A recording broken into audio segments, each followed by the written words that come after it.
hari ini. Wanita hari ini bijak mengatur, mengurus mata wataknya. Usahawati, ibu istri permaisuri. Wanita hari ini di zaman modern masih kekalkan adatnya. Dihormati, disayangi, disanjungi. Wanita hari ini. Saat ini hatiku resah, memikirkan kamu di sana. Aku telepon kamu tak angkat, aku message kamu tak balas.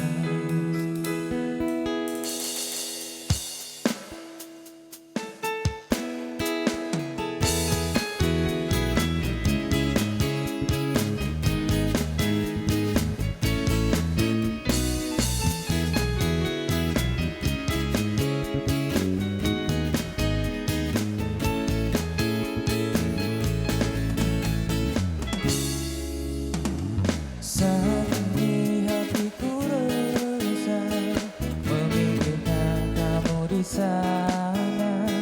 Aku telepon kamu tak angkat, aku message kamu tak balas. Aku tak mau kecewa lagi, patah hati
patah hati tak terulang lagi.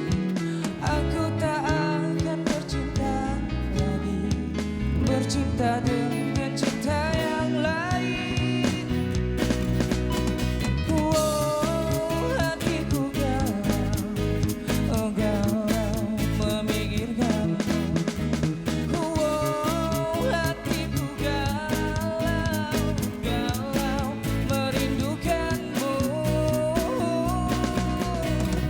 Wow, hatiku galau, galau memikirkanmu.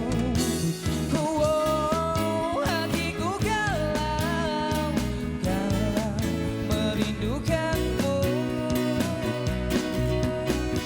Wow, syararara.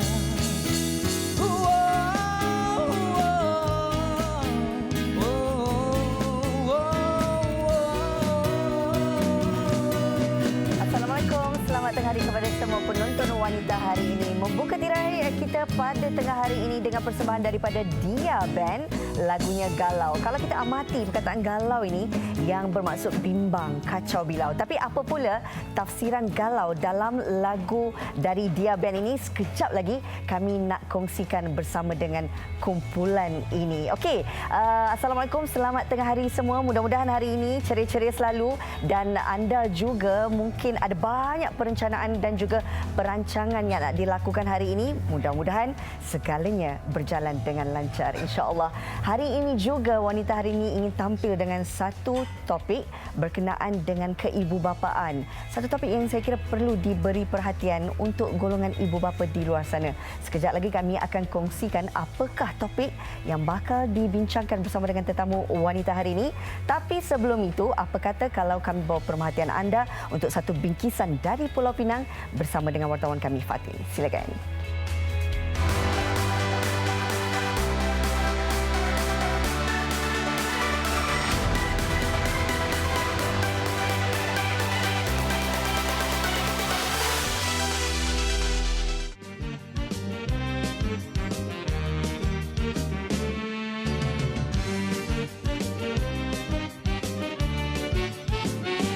Lagu susunnya. Hai, apa khabar penonton semua? Fiza berada di muzium paling comel yang terdapat di negeri Pulau Pinang ini, terletak di Hotel Doubletree by Hilton Pulau Pinang. Muzium ini ditubuhkan pada tahun 2017 dan apa yang menariknya tentang muzium ini, selain anda dapat melihat anak-anak patung yang cukup comel di sini, terdapat lebih daripada 1,000 anak patung buatan tangan yang didatangkan khas dari seluruh dunia di sini. Dan yang paling menarik perhatian saya adalah anak patung yang paling comel ini sebesar duit 50 sen saja. Dan sebenarnya Fiza nak bawa anda semua penonton-penonton melihat sendiri sejarah negeri Pulau Pinang yang ada di dalam muzium ini. Apa perkaitannya dengan anak patung ni? Jom.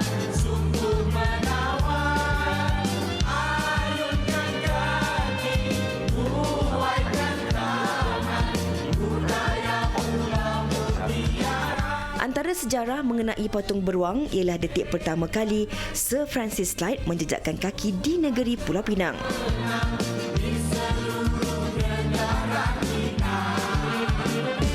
Namanya diberi Bibi Fatimah. Kerjanya membantu menjual laksa. Orangnya beramah. Kami membina Museum Teddy View ini bukan setakat untuk pelancong untuk mengambil gambar ke ataupun bergembira sama keluarga di sini, tapi kita juga ingat untuk pelancong dia boleh mengenai, mengetahui sejarah dengan budaya Pulau Pinang. Apabila kamu sampai di Pulau Pinang, tentulah mesti datang ke Teddy View Museum kerana dalam masa 1 jam kita boleh dapati semua informasi atau cerita Pulau Pinang di tempat yang kita tak boleh pergi juga. Kita akan boleh mengunjungi di Teddy View ini juga. Selain berpeluang bergambar bersama anak patung beruang yang besar dan comel, berkunjung ke Teddy View Museum juga merupakan salah satu cara untuk mempelajari sejarah negeri Pulau Pinang dalam cara yang menyeronokkan. Okey, thank you Mr. Tani. Thank you. Alright, thank you. Baiklah, kunjungan ke Teddy View Museum ini sememangnya meninggalkan satu kenangan yang cukup indah buat saya sendiri kerana ia mengimbas kembali zaman kanak-kanak kita bagi orang dewasa. Jika anda berkunjung ke Pulau Pinang, pastikan anda letakkan di dalam diary anda untuk terus berkunjung ke Teddy View Museum ini kerana bukan sahaja anda boleh mempelajari tentang sejarah anak patung buatan tangan dari seluruh dunia yang berusia 150 tahun, malahan anda juga boleh mempelajari tentang sejarah negeri di Pulau Pinang ini. Saya rasakan ini kunjungan yang sangat-sangat bermakna untuk saya di Pulau Pinang.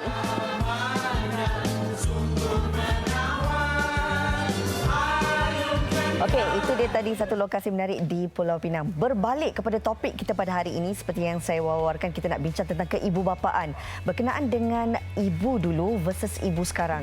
Kalau kita lihat cara didikan pastinya berbeza dan setiap daripada kita akan melalui fasa yang berbeza menerima pendidikan ataupun didikan daripada ibu sendiri. Kalau anda ada sebarang pengalaman ataupun perkongsian nak diajukan kepada kami di Wanita Hari ini, boleh layankan di Facebook Wanita Hari ini sebab sekejap saja lagi kita akan kembali untuk membincangkan ibu dulu versus ibu sekarang. Jangan ke mana-mana.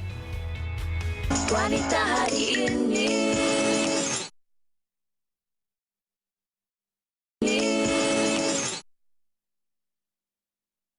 Tak kisahlah Ustazah, pusing sekeliling sekolah ke, sisik keliling ini ke, pusing keliling meja masalah dah mencederakan Ustazah.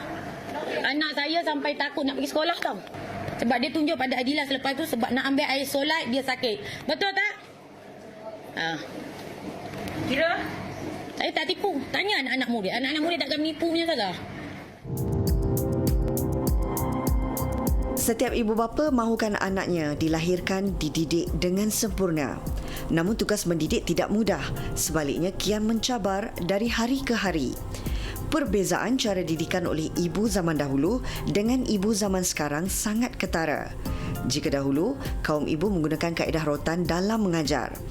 Namun kini, ibu zaman sekarang kurang menggunakan pendekatan fizikal. Sebaliknya, mereka menggunakan kaedah psikologi. Beberapa kejadian yang melibatkan campur tangan ibu bapa di sekolah telah menyebabkan proses pembelajaran menjadi rumit. Terdapat kes yang tular di media sosial baru-baru ini berkaitan seorang ibu yang meminta guru kelas memaklumkan kerja sekolah anaknya di dalam aplikasi WhatsApp. Sejak dikongsikan, rata-rata masyarakat menganggap tindakan ibu berkenaan agak keterlaluan. Sikap ibu bapa pada masa kini yang terlalu sayang dan percaya kepada anak-anak mereka kadang-kala boleh merosakkan anak sendiri. Sejauh manakah cara didikan ibu bapa zaman dahulu boleh digunakan dalam mendidik anak-anak zaman sekarang? Itu dia tadi laporan ringkas berkenaan dengan topik kita hari ini, ibu dulu versus ibu sekarang. Kalau kita lihat ada satu video yang tular baru-baru ini, pastinya ramai yang tidak sanggup untuk melihat sehingga habis video tersebut akibat daripada bagaimana perilaku seorang guru itu direndahkan martabatnya. Tetapi hari ini kita bukan nak lihat daripada sudut yang mengaibkan tersebut, tapi kalau kita lihat secara gambaran jelasnya bagaimana sebenarnya didikan seorang ibu, yang mana kalau kita lihat beza dulu dan sekarang adalah sesuatu yang menunjukkan pendekatan sangat-sangat kritikal pada hari ini. Adakah golongan ibu bapa hari ini sanggup bertindak melebihi daripada apa yang pernah mereka lalui sewaktu mereka masih kecil dan menerima didikan ibu? Sebab kalau kita lihat dulu-dulunya, apa saja yang berlaku di sekolah, kita tak akan berani untuk membawa perkara tersebut dan memaklumkan kepada ibu bapa kita. Sebab saya percaya pastinya kita akan kena lebih teruk daripada itu. Dan hari ini situasinya berbeza. Kalau anak mengadu kepada seorang ibu, mungkin ibu ini akan bertindak memarahi guru tersebut atau melampaui seperti apa yang anda saksikan. Hari ini kita nak melihat bagaimana didikan ibu dahulu juga ibu sekarang. Dari segi mungkin kebaikan dan juga keburukannya, bagaimana kita nak cari jalan penyelesaian agar tidak lagi berlaku peristiwa sebegitu. Kita nak tampilkan 3 tetamu istimewa hari ini. Elok saya perkenalkan di hujung sana, satu-satunya kumbang di dalam program kita hari ini. Cik Syaiful Bahri Osman, apa khabar? Alhamdulillah, sihat seadanya. Ina, apa khabar? Sihat? Sihat, Alhamdulillah. Syukur. Dan juga tersenyum-senyum manis. Saya tak tahulah ibu zaman dulu ke ibu zaman sekarang kan. Bersama dengan kita Puan Iza Abdullah. Apa khabar Kak Iza? Alhamdulillah sihat. Ini versi ibu zaman kini. Saya. Farhan. Sihat Farhan? Alhamdulillah makin sihat. Okey, kita nak melihat kepada situasi ini bukan kita nak mengaibkan sesiapa, tapi sekadar perkongsian. Saya percaya mungkin ada banyak lagi berlaku yang tidak dikabarkan, yang segala-galanya menunjukkan betapa ibu hari ini mungkin sedikit berani untuk melakukan reaksi-reaksi sebegini. Dan kita juga tidak nafikan ada juga ibu bapa hari ini yang masih lagi menghormati situasi ataupun profession seorang guru itu. Sebagai permulaan, Cik Syaful mungkin boleh kongsikan apa yang digambarkan itu mungkin niat seorang ibu kerana kasih sayang terhadap anak, mahu melindungi anak, tidak mahu anak dicederakan. Tetapi hakikatnya seorang guru, pastinya kita melihat martabatnya tinggi dan juga bagaimana sebenarnya kita menyerahkan tanggungjawab tersebut dan hakikatnya apa yang disaksikan itu juga akan memberi kesan terhadap anak kita. Apa komen Cik Syaful permulaannya? Ya, Allahumma salli ala sayyidina Muhammad. Bismillahirrahmanirrahim. Jangan serius sangat tau. Topiknya biasa je kan. Tambah pula saya duduk sebelah pelakon idola saya. Allahu Akbar. Alhamdulillah. Saya nak berlakon ke tak berlakon hari ini? Yang masih nampak remaja sampai sekarang. Allahu Akbar. Ya Allah, setuju sangat. Macam mana nak buat ni? Jadi ibu sekarang lah, ibu dulu okey. Baik, soalan Cik Rina tadi berkaitan dengan tontonan kita terhadap video yang disaksikan. Saya rasa semua rakyat Malaysia melihat dan menonton video tersebut. Namun apa yang saya ingin katakan dan ingin saya kaitkan berkenaan dengan soalan tadi itu, kadang-kadang ibu dia ada confuse sedikit antara kasih sayang yang membina ataupun kasih sayang yang membinasakan anak-anak. So perkara tersebut seharusnya diperhalusi oleh para ibu. So tak salah sebenarnya kalau kita lihat contohlah Cik Rina pun ada memberitahu tadi kalau kita dulu kan waktu sekolah kena rotan sekali Macam dengan sama cikgu. bahaya je kan. Kan? Kurang sama bahaya lah kita. Kan? So balik ke rumah bagi kata Cik Rina kita tak beringat beritahu parent. Kenapa? Sebab dibimbangi akan ditambah lagi. Kenapa? Pada ketika itu persepsi masyarakat pada ketika itu khususnya ibu bapa zaman dahulu, ibu dulu yang sangat memuliakan peranan dan tugas seorang guru tu. Namun akhir-akhir ini nampaknya peranan ataupun kemuliaan seorang guru tu martabatnya agak dikurangkan sikit atas faktor apa. Yang itu yang akan kita kaji, yang akan kita tengok bersama-sama. Kita nak menyalahkan ibu zaman moden pun tidak boleh juga. Betul. Dan kita nak memuliakan 100% ibu zaman dahulu pun tidak boleh juga. So bagi saya kedua-duanya ada pro dan ada con dia. So dan apa yang kita lihat daripada video tersebut adalah sesuatu tindakan yang saya rasa dia bersifat kepada emosi seseorang ibu tersebut apabila melihat kita faham seorang ibu dia ada jiwa yang sangat orang kata dekat dengan anak. So dia tak boleh tengok anak dia sakit, tercedera dan sebagainya kan. Cuma bezanya saya masih ingat lagi bila ayah saya hantar saya bertemu dengan cikgu ke sekolah pada hari yang pertama, dia akan cakap apa tu? Cikgu didiklah anak saya sampai pandai. Saya tak kisah cikgu nak buat apa, asalkan jangan patah, jangan berdarah, jangan cacat sudah. Kan? Jadi bila kita dengar macam tu, ush, ini betul-betul serah betul-betul ni kan. So di situlah secara tidak langsung ibu ataupun bapa tu sendiri dia meletakkan pengharapan yang tinggi kepada seorang guru untuk mendidik anak dia sepenuhnya. Namun apa yang kita lihat yang terjadi pada hari ini itulah yang menjadi persoalannya. Persoalannya apa? Persoalannya adakah ibu zaman kini mempunyai sikap seperti ibu zaman dahulu. Okey. Bila menyentuh tentang meletakkan tanggungjawab itu sebab ibu bapa pengharapannya tinggi nak melihat anak berjaya dan itu adalah tanggungjawab guru. Tapi kita tak boleh nafikan tanggungjawab ibu bapa juga memainkan peranan yang penting. Ya, betul. Kalau boleh dikongsikan Kak Liza. Boleh teruja tengok ada buku catatan. Kita ni datang tak ada catat apa main cakap. Catat di sini. Orang lama lagi. Tapi kan tapi takut ruang ni terlalu sedikit untuk kami persembahkan segala pengalaman yang ada kat sini. Boleh dikongsikan. Kita nak berkongsi tentang bagaimana sebenarnya kalau Kak Liza sendiri boleh kongsikan pengalaman waktu dididik oleh ibu masa dulu berbanding Kak Liza mendidik anak-anak zaman sekarang. Kedua-dua ibu bapa dah tak ada pun di dunia, dah meninggalkan saya. So sebenarnya memang terlalu banyak perbezaan yang saya alami ketika saya menjadi anak murid dan ketika sekarang ini anak-anak saya masih lagi menjadi murid. Memang terlalu beza. Jadi saya praktikkan apa yang terjadi dalam hidup saya macam tu juga saya praktikkan pada anak-anak saya. Dan anak-anak saya yang masih hidup ni percayalah saya tidak bukanlah tidak mengambil berat. Bagi saya bila kita dah serahkan segala tanggungjawab anak-anak kita pada cikgu, kita memang percaya 100% kepada cikgu. Bukan maknanya kita percaya tu atas apa yang tak betul tu kita betulkan. Tapi saya mengambil pendekatan macam saya dulu kalau pergi sekolah macam Rina cakaplah macam tuan cakap. Tak berani Dulu saya tak faham je kenapa dulu saya kalau nampak cikgu tu satu benda macam kalau boleh dapat tembung nak lari. Pusing memang tak sanggup nak jumpa sebab mungkin terlalu respect hormat. Kalau cikgu yang handsome cikgu zaman saya tak ada cikgu handsome. Taklah. Perasaan tu sedemikian. Tapi saya bersyukur juga ada ketikanya kita terlalu rapat dengan cikgu dan saya nak ceritalah pengalaman saya dulu.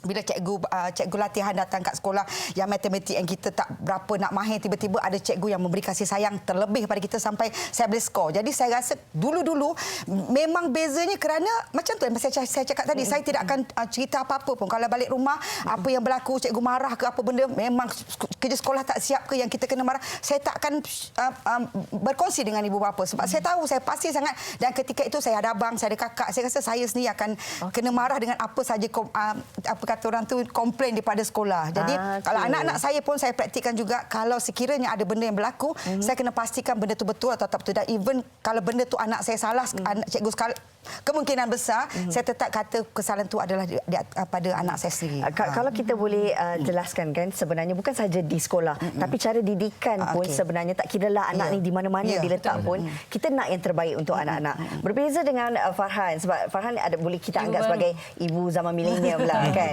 Sebab kalau dulu kita meletakkan ibu ini figurannya seorang yang garang. Pastinya kita takut sebab dia ni seorang yang tegas dan kita pun kalau boleh tak nak kena rotan, tak nak kena marah. Tapi kalau ibu zaman milenium ni, pastinya pendekatannya lebih kepada kasih sayang, nak jadikan anak tu sebagai kawan. Kalau Farhan sendiri bagaimana? Saya tetap macam ibu dulu, walaupun mungkin sebab didikan ibu saya. Saya masih lagi garang sebenarnya. Kalau ikutkan, kalau orang tengok kan. Tak nampak pun. Sini. Cuba kat luar. Tadi baru lepas anak dia kat luar. Jadi saya tetap ikut macam mak saya lah. Okey, sebenarnya apa yang baik itu kita ikutlah. Jadi yang baik itu kita ikut. Jadi saya masih lagi marah. Apa yang kata tak boleh, kita kata tak boleh. Jangan kata, jangan buat. Anak dah macam tu. Tak. So bila didikan di rumah tu, bila kat luar kita tak payah jerit, kita kejar je mata. Dia tahu nak duduk diam. Masih lagi menggunakan teknik yang sama? Masih menggunakan teknik yang sama. Itu kejar mata. Sampai sekarang saya buat. Jadi bila di rumah kita ajar, didikan kita di rumah kita ajar macam tu. Jadi di luar dia behave. Standard lah bila anak-anak tu kadang-kadang dia ada nakal sebab dia budak. Dia lasak. Dia nak mainan tu adalah dalam dunia dia. Jadi bila kita sebagai emak, macam mana nak settle anak kita tu bagi settle. Bagi dia behave. Tak ada pun, kalau dia main pun kita tengok dia jangan main terlalu sampai orang marah. Dia tidak ada pembantu. Memang tidak ada pembantu. Memang tak ada. Farhan memang jaga sendiri. Farhan nak didik sendiri. Okey. Dan Farhan masih lagi mempercayai bahawa teknik cara didikan ibu dulu tu berkesan untuk anak Farhan sendiri. Berkesan. Tapi yalah, yang sekarang pun ada juga teknik-teknik sekarang. Tapi kita ambil juga sebab yang baik kita ambil. Kita masukkan sekali. Kita campurkan sekali supaya nampak result tu cantik. Resultnya mesti cantik. Okey, kita dah dengarkan pandangan daripada ketiga panelis kita, tapi kita juga nak tahu apa pandangan penonton kita di luar sana berkenaan dengan ibu dulu juga ibu sekarang.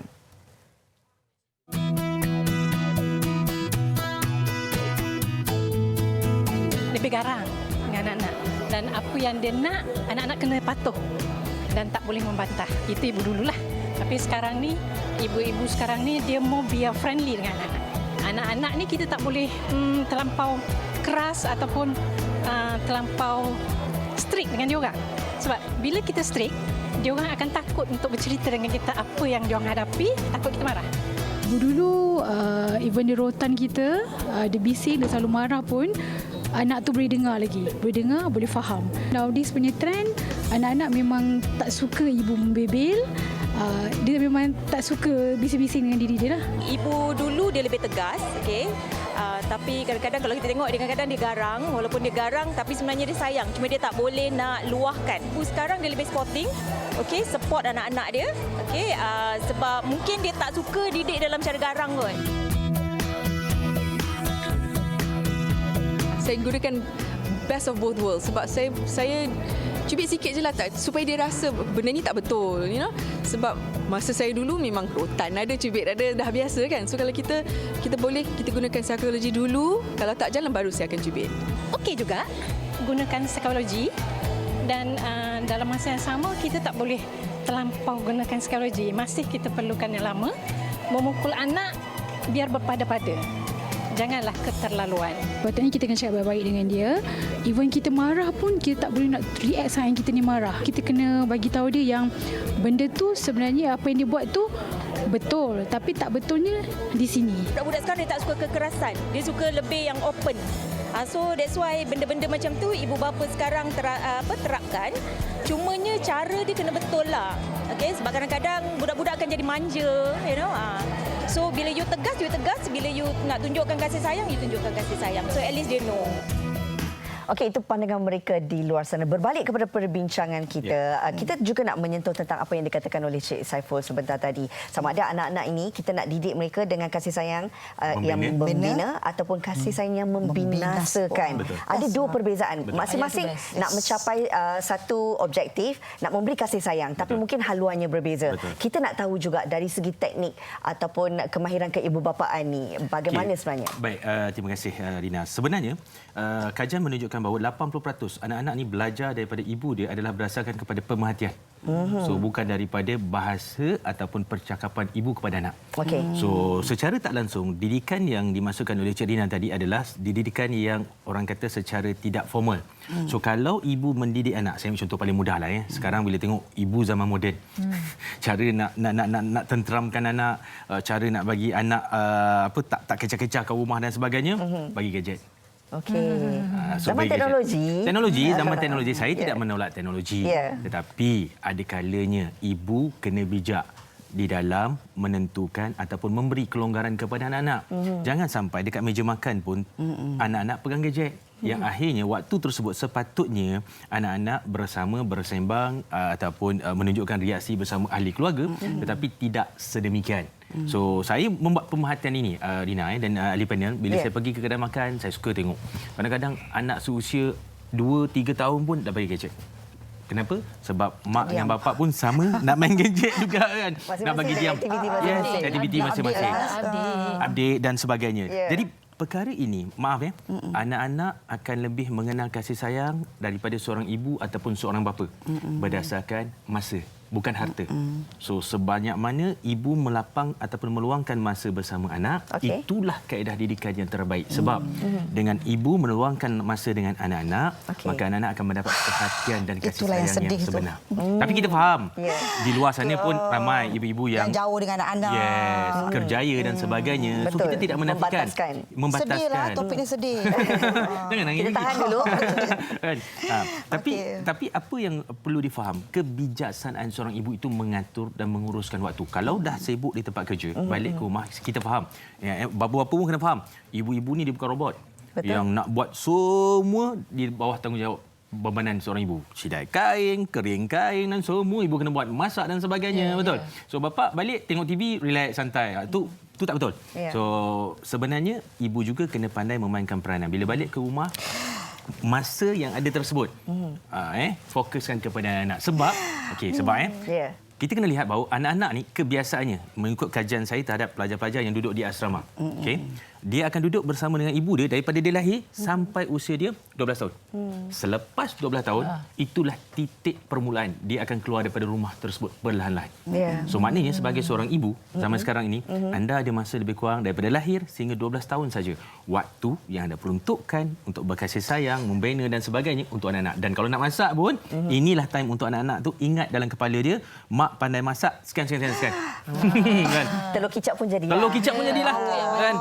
Menusuklah rasa, menusuk sangat ke dalam. Kenapa agaknya ya? Banyak sebabnya. Kita faham career sebagai seorang anak sendiri kadang-kadang membataskan waktu bersama dengan anak. Tapi saya percaya juga pastinya Kak Liza juga ada masa diperuntukkan untuk anak-anak. Sebab apa-apa pun mesti seorang anak jauh daripada ibunya tetap cari ibunya. Kualiti dengan kuantiti sebenarnya. Okey, saya kalau bercakap pasal bab anak ni, saya takut saya mungkin tidak bernasib baik seperti ibu-ibu lain yang di mana anak-anak membesar depan mata. Adalah kejadian yang membuatkan saya yang membuatkan saya masa anak-anak kecil memang ada masanya ketika bersama dengan saya dan ada ketikanya dan ada keadaannya anak saya berjauh daripada saya dan saya selalu saya cuba memastikan kalau anak-anak berada dengan saya akan gunakan masa yang sepenuh dengan anak-anak sebab saya jauh dengan anak. Dan ketika ini pun anak saya yang sulung walaupun berada di Kuala Lumpur dah bekerja, dah ada kehidupan sendiri, berhubunglah dengan begitu juga dengan anak perempuan saya masih di Kuala Lumpur tapi masing-masing dengan kerja dan anak lelaki saya yang berdua berada jauh luar daripada saya. Jadi kadang-kadang saya rasa macam mungkin ini bahagian saya. Saya hanya dapat mendoakan yang terbaik untuk anak saya dan sebagai ibu sebenarnya semua ibu nakkan anak yang terbaik. Tetapi kadang-kadang dalam keadaan tertentu, kadang-kadang Allah uji kita. Okey, kita dapat anak macam ni, anak pertama macam ni, anak kedua macam ni, anak ketiga macam ni, anak keempat macam ni. Dan sebenarnya kita saya nak kata zaman diorang membesar tu jarang di depan mata saya. Cumanya saya macam saya cakap tadi, bila ada keperluan, bila masa anak saya datang dengan saya akan gunakan sepenuh masa sepenuh masa dengan anak saya. Jadi macam saya cakapkan tadilah, mungkin saya sekarang dengan anak yang dah besar tu saya enggak ada kawan. Saya bersyukur anak saya yang sulung tu dah jadi macam kawan saya. Anak nombor 2 saya, anak perempuan saya Nur Nafi Syahidah, yang saya rasa antara anak yang menjadi sahabat karib saya hingga hari ini. Walaupun masa kecil-kecil, masa dia membesar tu, selalu juga bertengkar. Saya tak tahu lah orang cakap. Orang kata kita dengan anak perempuan ni panas. Wallahualam bisa. Tapi masa dia darjah 1, darjah 2 sampai tingkatan 4 mungkin jauh, tetapi semakin dewasa, semakin besar, saya rasa dia Nafis antara kawan ibu. Ibu rasa macam sampai sekarang saya rapat dengan dia, saya boleh berkongsi masalah dengan dia, dan masalah adik-adik saya, masalah anak saya yang kecil, saya serahkan pada anak-anak saya. Sebab kadang-kadang sebagai ibu saya tak tahu apa lagi saya nak bagi nasihat. Saya serahkan pada abang, kakak, you nasihatlah adik-adik. Saya di ketika ini saya hanya mampu, macam saya cakaplah, hanya doa yang baik-baik untuk anak-anak, dan saya minta mereka pada Allah supaya keajaiban akan berlaku dalam kehidupan kami anak beranak, supaya dipermudahkan segala urusan. InsyaAllah. Dan ini bukan nangis berlakon, menangis betul. Betul, terasa sampai ke hati. Sebab kita faham. Sebab tu saya nak kata macam Farhan ke macam siapa-siapa yang berada depan anak, gunakanlah masa sepenuh-penuhnya. Gunakanlah peluang yang ada, yang sementara yang ada depan mata ni, berilah kasih sayang yang betul-betul padu bila depan mata. Bila tak ada depan mata, kita akan rasa benda tu terlalu berbeza. Okey, sebab masa dengan anak tu memang sangat berharga kan. Farhan sendiri bagaimana? Sebab orang selalu cakap kalau kita nak mendidik anak ini kena ikut juga peredaran zaman, peredaran masa tu. Kalau kita nak pakai pun cara didikan ibu, cara mendidik kita bukan semua. Tapi ada perkara juga yang kita kena seiring dengan zaman hari ini. Betul. Seperti apa yang disentuh oleh Cik Syaiful tadi, kena juga biasakan dengan teknologi yang sebenarnya, tapi bukan sampai melalaikan dan membinasakan. Betul. Jadi Farhan bagi juga gadget sebenarnya. Sebab dia tengok cousin dia main, semua apa semua. Kita bagi, tapi ada time. Ada time. Betul. Sebab itu bila kita travel kat luar, Farhan bagi sekali-sekala je. Tapi bila dia dapat tu dia make use of it yang betul-betul lah. Maaf nak menyampuk. Adakah Farhan memberi gambaran kepada anak-anak yang Farhan ini sebagai seorang ibu yang garang dan juga tegas, ataupun yang bagaimana? Garang, tegas. Tapi anak-anak ni satu je. Bila kita marah dia, tapi kalau dia datang balik dekat kita, maksudnya dia tahu kita ni sayang dia. Kita bukan pukul dia sebagai kita marah pasal benda-benda lain. Nak lepaskan perasaan. Tidak. Tapi saya amat berterima kasih pada suami saya, ibu saya, mak mertua saya. Kadang-kadang kalau pergi show, saya angkut dua-dua sekali. Saya memang ambil sebab itu je time saya dengan anak saya. Dan time tu juga husband saya balik kerja sebab nak bawa saya pergi show. Bawa anak-anak, time tu je dia dengan anak-anak. Okey. Jadi sebenarnya tak ada masalah yang mengatakan tak ada masalah dengan anak-anak. Tak ada masa sebab masa tu kita yang menentukan. Jadi kita boleh buat. Jadi Farhan akan bagi masa juga anak-anak untuk tengok gadget, masa untuk diorang main, masa untuk bermasak dekat dapur dengan saya. Itu semua dia kena tengok. Sebab perbuatan ibu ni dia akan tengok. Dia akan, budak kecil dia tak bercakap tapi dia tengok. Apa ibu dia buat. Boleh saya tambah sikit? Ya, boleh. Saya sebab suka... kita pun dah sampai ke penghujung. Penghujung lah. Banyak lagi tak cakap. Sebab apa yang dikongsikan oleh Farhan ini ternyata melalui pemerhatian anak-anak itu belajar satu didikan daripada ibunya. Bagaimana sebenarnya kita nak mencari satu kesimpulan bahawa penting, tak kiralah ibu dulu ataupun ibu sekarang, Cik Syaiful, yang pastinya cara bagaimana kita nak memberi didikan terbaik kepada anak-anak. Okey, baik. Ni kesimpulan ni ya. Boleh. Baik. Sentuhan kepada ibu terhadap anak-anak pada ketika ini, dia akan menyentuh seluruh kehidupan dia sampai bila-bila. So make sure sebagai seorang ibu, sentuhlah anak tersebut dengan sentuhan yang betul. So kalau kita tidak, sentuhan ini bukan maknanya pegang dan sebagainya. Ini maksudnya dari sudut didikan, dari sudut kasih sayang dan sebagainya. Macam yang Kak Liza katakan tadi, saya suka sebab memang betul bila anak bila sampai atau menjangkaui usia remaja, seorang ibu ataupun bapa harus menjadikan anak itu sebagai kawan karib. Waktu anak berusia 0 hingga 7 tahun, maka bermain, bergurau, peluk. Maaf ramai ibu-ibu pada hari ini sibuk kerja kat luar tapi lepas pandang untuk peluk anak waktu umur 0 hingga 7 tahun. Dan umur ketiga 8 hingga ke 12 tahun, waktu itu adalah pembentukan disiplin. So please, buat ibu-ibu yang dekat luar sana, tolong buat peraturan dan disiplin dalam rumah dan terangkan kepada anak-anak. InsyaAllah dia akan membantu. InsyaAllah. Dan pastinya seperti apa yang kita kongsikan sebentar tadi, tidak ada seorang ibu pun di dunia ini yang tidak mahukan terbaik untuk anak-anak. Pastinya mungkin kadang-kadang kita terlepas pandang ataupun kita pun tanpa kita sedar kita dah melukakan hati anak. Itu bukan penyebab untuk kita meletakkan bahawa anak-anak boleh berkuasa dan melakukan apa saja. Sebaliknya kena pastikan anak-anak ini dididik dengan ada rasa hormat dan pastinya dipenuhi dengan jiwanya dengan kasih sayang. Ya, betul. Terima kasih kepada Farhan, Kak Liza dan juga Cik Syaiful berkongsi dengan kita hari ini tentang ibu dulu versus ibu sekarang. Ini walaupun ibunya sekarang, ibunya dulu, tetapi jiwa dan hati naluri mereka sebagai seorang ibu berjaya untuk membentuk anak-anak. InsyaAllah mudah-mudahan lebih cemerlang lagi anak-anak semua. Ya. Saya doakan. Baik, kita nak berehat seketika. Kembali lagi selepas ini. wanita hari ini.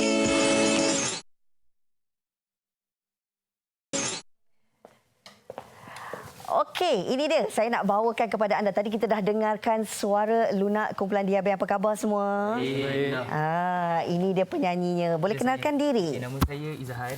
Izhan dan ahli-ahli yang lain? Rafi.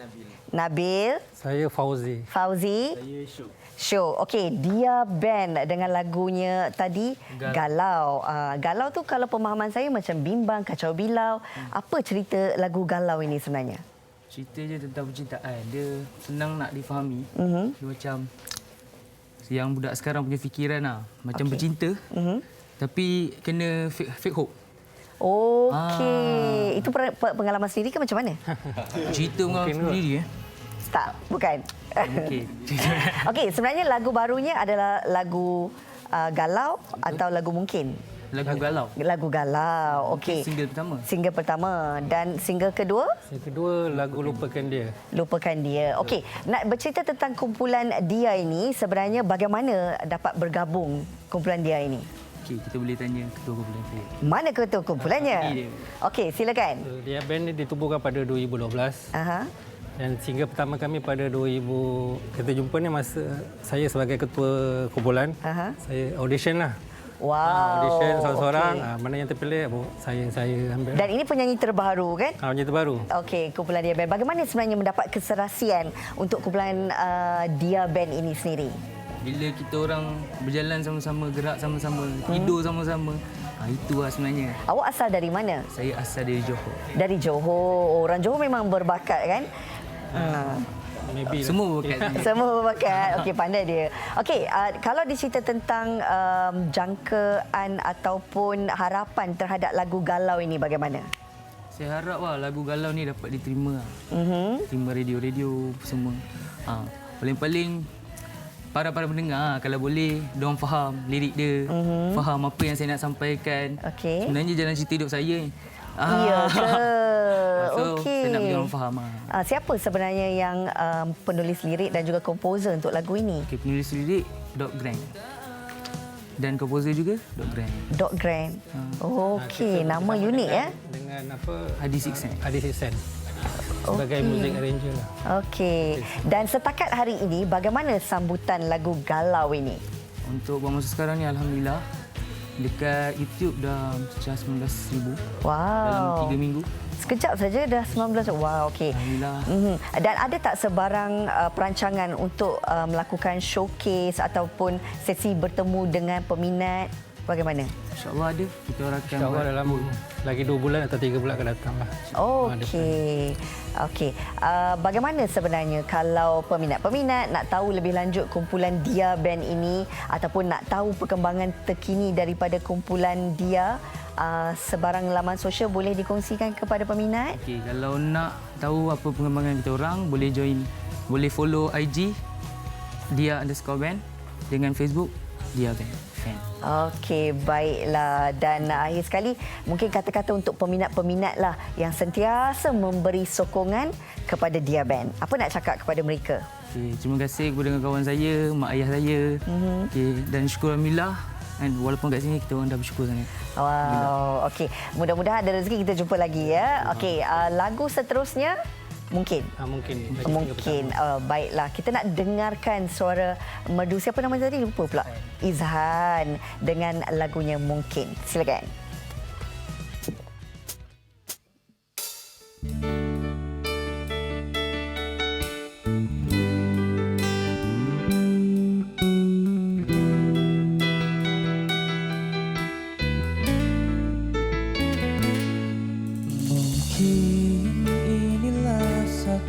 Cara Tuhan mengajar kita kenali kita walau aku amat mencinta, namun hati tak rela kasihku diperluas. Kamu kejamnya sungguh membuat aku mengharap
ada lain, ku rela kau pergi.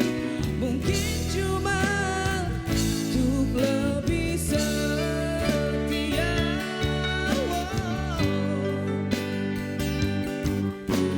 Hati yang bergejai sejuta.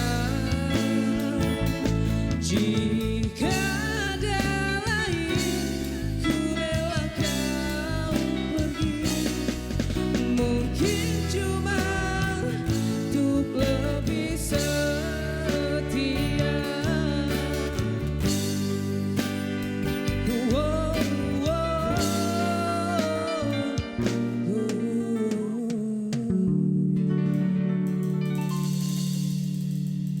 Wanita hari ini.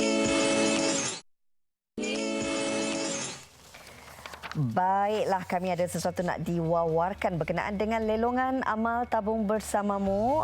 Ini bagi mereka yang ingin memiliki barangan istimewa kepunyaan pengacara Malaysia iaitu Hanif Miswan. Barangannya ialah H&M Leather Jacket. Jom sertai lelongan amal tabung bersamamu. Harga bidaan bermula dari RM100 dan layari auction.tabungmpb.org.my kerana tarikh bidaan akan berakhir pada 11 Mac ini, iaitu pada hari ini. Dan juga 100% hasil bidaan tersebut akan disalurkan ke Tabung Bersamamu TV3. Jangan lupa juga untuk anda saksikan program Bersamamu setiap hari jam 6.30 petang di TV3. #hulurkan tangan, ringankan beban. Okey, itu dia tadi berkenaan dengan lelongan amal tabung bersamamu. Kita pun dah sampai ke penghujung siaran. Terima kasih kepada semua penonton wanita hari ini. Mudah-mudahan segala perkongsian kami di wanita hari ini untuk episod hari Rabu ini memberi manfaat kepada semua. Dan esok kembali lagi dengan satu lagi topik inspirasi menarik bagi mereka yang sukakan dunia animasi. Pastikan bersama kami kerana kami membawakan wanita-wanita yang sememangnya sudah lama melibatkan diri dalam dunia animasi. Jumpa lagi esok. Kami tinggalkan anda sekali lagi bersama dengan Dia Band. Kali ini lagunya Salah Apa Aku. Silakan.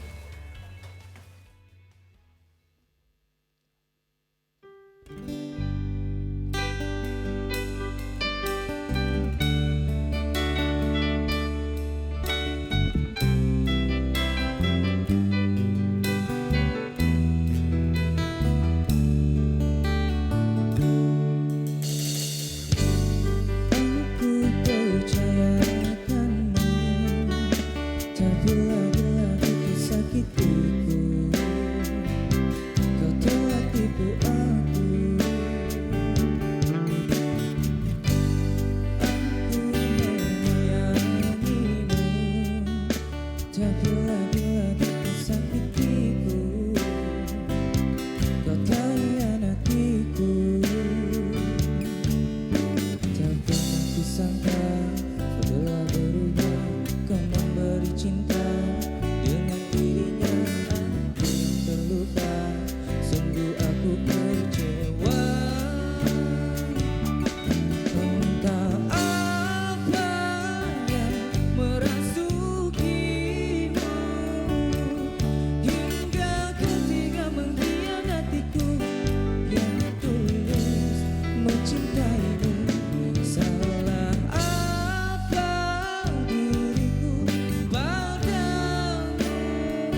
rahasiakan cintaku.